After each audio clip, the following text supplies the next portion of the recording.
Осы күй тартылып жатқан кезде Нармаяның өксік боздауы бәсеңдеп, қатып қалған ет бауыры жіби бастаған секілді. Алпыс екі тамырдан жылғалап сүт жүріп, желін торсиып тола бастайды. Міне домбыра күйдің құдіреті қандай.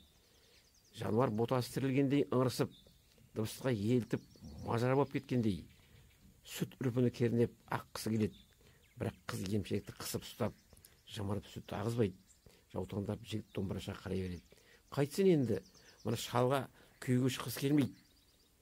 Енді сен тартсайшы дегенде жігітке қиылады. Жігітті түсініп, енді мен тартайын деп бастай жөнеліпті. Мынау жігіттің тартқан нар идіргені.